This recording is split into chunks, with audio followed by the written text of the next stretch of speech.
Hello, and welcome back to Fusion Writing, where character development meets creating structure. And this is our opportunity to go a little bit deeper in our writing week. This is our session on the map, where we show you a little bit more detail on our guidelines for this wonderful week, this opportunity that you have to do your writing, get your thoughts down on paper, based on what we've talked about this week to spur you on. And what's more, over in LiLLiPub, we have the wonderful opportunity, if you join us over there, LiLLiPub, where you can post what you've written, get comments from other people, and we have our wonderful Magic Saturday Zoom calls where we can talk about our writing, share our writing, and those are really getting quite lively. We had 8 people in the last Zoom call, and it was just pretty spectacular. So do think about joining us on LiLLiPub to post your writing and talk about writing. So before we go any further, I will turn it over to Victoria for our slightly deeper probe into our writing week. Victoria? Hello, fellow writers. We're back. So yesterday I hinted at how I'd had an aha moment. And this ties into what we talked about last week when we talked about using your Zettelkasten for writing. So when I started mine, I followed in the footsteps of our fearless leader, Scott Shepper, and his Zettelkasten book. And of course, Kathleen, who was well ahead of me in the process at that point, but had already laid a really helpful groundwork for how to start your first note card system. So I adhered to what they told me 100%, and I went all in with my character development. So because they were using their Zettelkasten for nonfiction, I had to kind of retrofit it to my book project, which worked out just fine. The important piece of information is I followed the key elements to a T. What that means is for every single character in my book, I did my cards and I assigned them numbers and I made sure that they got installed in my index. Now, full disclosure, most people who use Zettelkasten have an A through Z card system, and that is their index. So your A card might have ants and atoms and atomic physics and apples or whatever. They're all A words, okay? I decided early on, because I am very much a binder lover, that just makes sense to me to have things in a book format. Rather than A to Z cards, I use an A to Z binder. So I just took myself a little Happy Planner notebook and I installed tabs lettered A through Z. So whenever I have a keyword of something in my book that needs to be filed away, it goes in my binder on that tab. So here's where the aha moment comes from. I'm sitting here last Saturday and I'm working on a chapter. Now I'm working on a prequel novella to the novel that I'm writing now. So this is when the characters are much younger. I started this in 1996, so I'm showing my age here. And I lost track of this thing. It was 20 to 30,000 words and I just filed it away, went into momland, raised my kids, and lost track of the book. So now that I'm really getting good traction, I thought, you know what? I'm going to pull that out and I'm going to get that worked up so it's ready, so that after book 1 comes out, then the novella with the backstory can. So I'm all excited. I'm ready to hit the ground running, right? And I sit down to write, and there's a side character. Her name is Kennedy. She is the debate partner to the main character, Davin Madrid. And I'm sitting here and I'm racking my brain. What is Kennedy's last name? And I can't think of it. I even went so far as to say to myself in the heat of the moment, I'll just give her a different last name. And then I thought, well, that's silly. I've already done all of the work. It has to be here somewhere. So what did I do? I did the thing that most novices do, because even we very advanced writers sometimes do really dumb things. I spent more than an hour in my file cabinet looking through notebooks. Are you kidding me? This one is from November of 1998, which was around the time that I was really writing hot on this story. And I'm looking for this girl's name. Didn't find it. So then what do? I go to yet another notebook. This one is from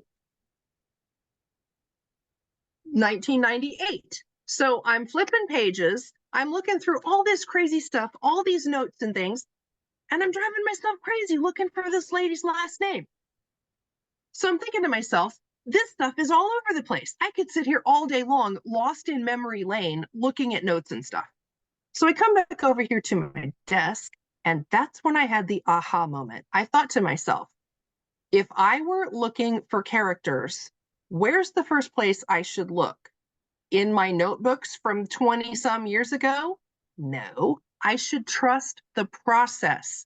Where do all of your keywords live? They live in your index, whether it's in A to Z cards or like me with A to Z tabs. So what did I do? I went to the letter K. I opened up my index, and lo and behold, there is Kennedy Parker, right where she's supposed to be on the K page. So her number is 7124.2. So I went over to my trusty note cards and I pulled her cards. Easy peasy. So in terms of harnessing the power of how you organize your ideas, number one, trust the process. From the very beginning, every character that you have, every thought that you have, Kathleen's going to talk to you about the memory prompt list. All of those things get keyword indexed that go in places where you know your thought train is going to take you back to them. That's the beauty. And endless minutes and hours wasted rummaging around in books from 20 years ago, trying to find a tiny piece of information that's crazy. So with that said, if you haven't already started your system, get cracking on writing those character cards all the way down to the tiniest details. I will leave you with a final piece, which is what we writers call the Bible. The book Bible is essentially a guide to all of the details in your book, so that when you're writing 5 books from now, because we're all going to write series, I know, you can go back and find out things like, what did that character drive in 1987? Well, I can go to Kennedy's tab and I can see automobile, and it tells me that it's card number 7124.2.1, white LeBaron, as a matter of fact, and it was a convertible. So those are the kinds of details that if you just leave yourself really good breadcrumbs in that index under every keyword you could possibly think of to associate that idea, then when you're looking for those little things, or when you're building your book Bible and you need to install those little things, you know your index is the key. It is the Bible for your story because everything's going to live in it. And then all you have to do is follow that thought train, go to your index, and start farming information. So if I could encourage you to do one thing, it is definitely start those character cards. Get that information down. I tell you this now because little sneak peek in our next session, we're going to go back to some more of the meat of the writing process. And we're going to start digging much deeper into different kinds of character interplays and interactions. And so I want you to have those basic pieces in place so you've got a skeleton to build that character on. So as Kathleen is talking with you about how you work with the character traits, I want you to start thinking about what critical elements exist for those characters, whether it's situations, like she's going to show you how you can write a specific piece of a scene, which is genius, by the way, to show your mind's eye what you're thinking about when you're writing about that character. It allows your mind's eye to recall that and really grab onto it so that you can write effectively. Those are critical tools. So as you listen to the two of us and how we apply very different methodology to the exact same process of story writing, I want you to start sticking things in your own back pocket that you can use to make the process simpler, to make it easier for you to find, archive, and organize things, and ultimately to get the words on the page and get the writing done, because that's the important part. Otherwise, your readers, who will be your raving fans, are never going to find you because you're not going to get the work done. So hang in there, get your stuff on the cards, index like a crazy person, get everything in your index so you can find it, and keep that process going so that ultimately you can get your writing done. So with that, I'm going to throw it over to my esteemed colleague, Kathleen. Okay, thank you so much, Victoria. Yes, my index is very important to me as well, but I am your more traditional card file. I have letters of the alphabet, and that's where mine go. I think Victoria's is pretty amazing because it's more compact. It's all in one place. I tend to do wordy entries, so I kind of like the file card system. But you know what that shows you is that play around with the different ideas, play around with different techniques, and bring yourself and your own creativity and your own needs and ways of working to the picture. This just gives you ideas to spark how you want to handle it. But the key thing is you're going to want some kind of an index to look things up. Victoria's absolutely right about that. So what I want to do a little bit today is talk about the personality side of your character. Now, I'm not going to help you figure out what kind of car they drove, but I'm going to be helping you recall what their mindset is. That's my side. Victoria gets the looks and the events, and all of the classic things that you think about a character. You can't even tell from my cards whether they're young or old, well, except you'll see why some of that will come through. But my focus in my side to give you is the personality side.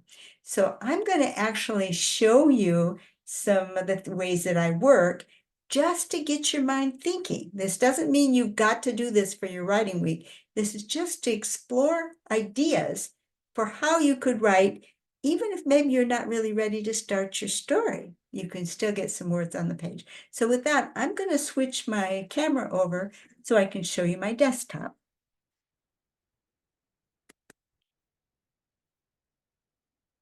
Okay, here we are on the desktop. And what I have right here available to show you, these are the character trait groups that we studied this month. Remember, we said that the insight group had to do with the character's awareness of his surroundings, his ability to understand what's going on and predict the future. Empathy is our character's relationships with others. Well, in the previous month, we also talked about resilience. We could think of that as his bravery. It's the character's ability to withstand the challenges of the environment and of a difficult world. And balance, which is the character's self-management, the ability to get himself to do what he wants himself to do, and how comfortable is he living within his own skin. Now, if you want to come to write from some of these character traits, that one of the best things you can do is pull out your map and navigation handouts from the previous weeks. You've got 4 weeks on these themes, and so each of these 4 character traits basically has an entire sheet on it that will remind you of what the character traits are and get you some thinking. So that's your refresh weight. Those are available for download over on LiLLiPub. But I want to show you something else that I want to show you how I track my characters on my Zettelkasten cards and what I do for my exercise. So here, for example, is the book that I'm writing, and this is my characters list. My book is called Jonathan and the Dinosaur Notebox. It's a chapter book for middle school kids embedded in a book that's intended to provide some background and entertainment for the grown-ups. Because, these days, as parents, we really need to take a look at what our children are reading and be aware of what they're reading. So why not have the backstory with the idea of entertaining the grown-ups? And then the child's story is embedded within that as a separate book for the kids. So anyway, these are my characters, and each one of them, I've got 4510 for my area. You get to choose where you want to put them, and then I've got my characters numbered. So the one I'm playing with right now is the character Sarah. She's not a main character. She is an important side character. And the reason why she's important is her choices tend to drive some critical scenes that are going to strongly affect some of our main characters. I want to give you a sneak peek at what we're going to be coming up with in the starting next month when we get into our system a little bit more. And that is the idea of how I capture a character's personality. This is a main character, Roberta, and her whole personality is fleshed out, and I can capture her personality on one file card. The one I'm working on with today, a similar card for this important side character. That's her character profile. Well, where did that come from? Well, we're going to be talking about that in the future, so I don't expect you. This is just kind of like a teaser for what's coming up. But what I want to show you right now is how you can use something that I call the memory prompt list. Each one of the character traits that shows on this character profile has a line associated with it on my memory prompt list, which brings that character trait back. Well, where did they come from? I like to write little story snippets, and these may or may not end up in the book that I'm writing. Good chance that they won't. But what they do is they tell me a little bit about how that character trait affects that character. And it's a little vignette story. And after that vignette story, I then extract from that story a line that will bring that story back to me. And that story illustrates a certain one of the character traits. Now, these are broken down more fine-grained than what we've covered so far. What we've been talking about up to now have been the character trait groups, whereas these are individual character traits. But you can do it with the character trait group as well. You can start out with a main character or a side character. These are wonderful warm-up activities because there's no requirement that they were going to show up in your finished product. You don't have to worry about whether you wrote them well or badly. They're just for you. But if you can show, make a little story, write a little story, a paragraph or two that tells you how your main character stacks up in the insight department, empathy, resilience, balance. Treat those as character traits and write little stories. And then put those words, insight, empathy, resilience, balance, and write a line that will bring that story back to you. And then in the weeks that come, I'm going to show you how to place these on the character profile diagram, which adds one more dimension that we won't get into until July. That's going to be our July topic when we talk about what gives these added dimension. So I hope you will give a try with your writing and that you will post what you do over in LiLLiPub.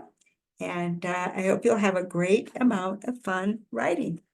And I'm going to turn it over to Victoria for some last words, but I want to remind you that our next get together will be our new unit, a brand new unit. It's like a whole new course. You can think of it that way if you're just coming in new. July 1st, we start a whole new unit on Monday, July 1st. Okay, so here's Victoria for any closing words, and I'm going to bring my camera back. Oh, excellent. So good. Such good stuff. So, do you guys see what Kathleen did there when she was describing the way that she uses the memory prompt list and the character groups as a way to capture and spur ideas about a particular character? Did you catch that? Because what I see in that is for you, the writer, you're writing the memory prompt list. That's for you. That's to help you get back into that mindset, get back into that character, and really stand in that character's profile so that you can write them very well. But the second component is what it does for the character. That's creating your character's backstory. It's a brilliant way to give yourself the insight and the knowledge that you need to write this character, but also to give your character the backstory and the meat that they need in order to grow through the story. It's bi-directional. So cool. So if you really dig into these things, you're going to find things like your character's wound. If you're maybe writing a hero positive arc story, they're going to have to grow through, confront their wound, and come out on the other side. The character traits are perfect for building that kind of story because they literally show you in the development of how you toggle them to build your character, where the story needs to go, and how you can make it compelling and engaging and satisfying for the reader. So I'm telling you what, digging into this stuff can seem kind of overwhelming, and holy moly, it's a lot to digest.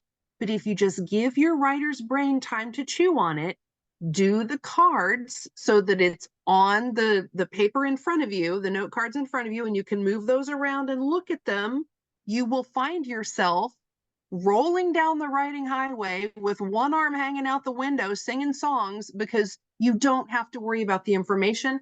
It's all in the cards, and all you have to do is do the writing. So I so look forward to seeing you next time. Thank you again for joining us. We're so grateful to have you here with us.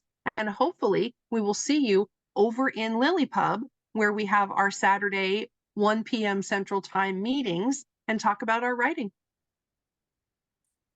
Thank you so very much, Victoria. It's a wonderful summary, and I just love the idea of having everything you need to know about your character on cards. And I, for one, love the idea of Victoria's cards so that I can remember all of the physical attributes and all of the names and places and history of the character, which also helps get your realism so that your readers can know that you know those details about your character, which is what makes the character real. So that's why it's so much fun for me to work with Victoria and to see how we came about our systems working independently and separately. And then we come back together and, well, sure, she's got numbers that start with 7s and my numbers start with 4s. Oh, big deal. That's about the only difference. And we invented them working separately. So I think that's some good ideas there for you to get started in your Zettelkasten. And if you're not ready to give them numbers, don't feel like you have to give your cards numbers.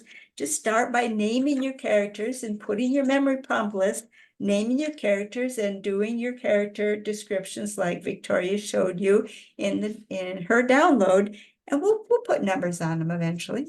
We're not going to leave you without numbers. So just use that as a background for your writing and see how much more fluid your writing becomes when you've created this. That builds that character, makes that character more alive in your heart, and you can get back where you were very, very quickly, which also means you can take advantage of small slivers of time in which to write. You don't have to have, oh, I've got 4 hours, I can finally write my story. No, you don't need that. If you've got a handy card where you can pull it up, a memory prompt list where you can get back into your character, what their car is, everything. If you've got 30 minutes, you can write. So please do join us over in LiLLiPub, and we'll see you back here for a brand new unit. It's like a whole brand new course practically on Monday, July the 1st. So thank you and goodbye. Thank you.